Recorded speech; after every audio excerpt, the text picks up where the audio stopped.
Perfect. I think exactly like what you said. There was a kid when I was in camp. He had Tourette's syndrome, and they had his assistant come and explain everything to the people in the camp, and they gave us all a cup with dry ice in it, and they said we need you to stop this ice from steaming, and you don't get anything.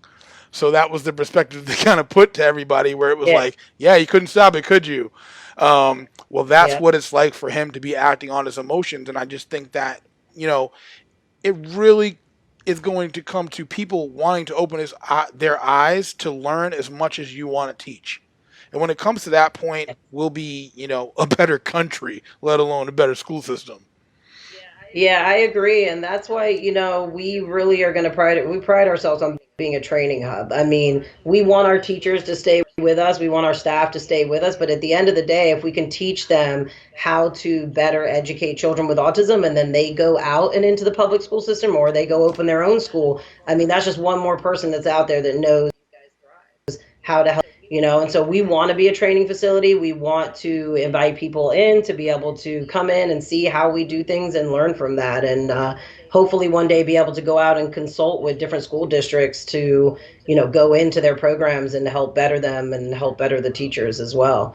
I had this kid in this pre-K class that I worked in a long time ago. It was one of the first kids that I worked with, and 3 years old, and he had minimal language, just more sounds.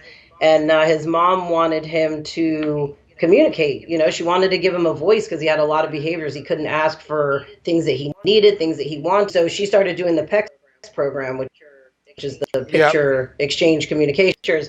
And so everybody told her that he couldn't do it because he was very sensory and, kind of all over the place at times. And everyone said, he's not going to be able to do it. He's not going to be able to carry that book around.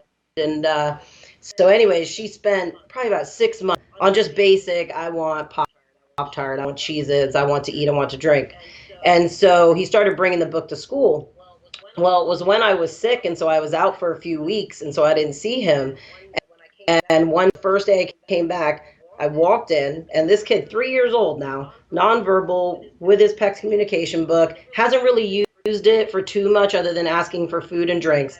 And I walk in, and he sees me, and he's just smiling from ear to ear. And I'm like, oh my gosh, I missed you so much. I want to like run up to him and hug him. And he runs up to me with his book, and he puts it down on the ground, and he's flipping through all the way to the back. And at the back were pictures, our pictures of the teachers that he had, and he had never used them before. And he gets out my picture and puts it on his sentence strip, and he gets out, I want and hug, and he gives it to me. I want hug, Miss Harris. And that was his first time communicating anything other than food and water. And that was the moment that really changed my life. That was when I went to my advisor and I said, I want to be a teacher because this is the impact that not just the education can have on them, but the connection that you form with them. And that's really, having that connection, that bond that I was on for 3 weeks.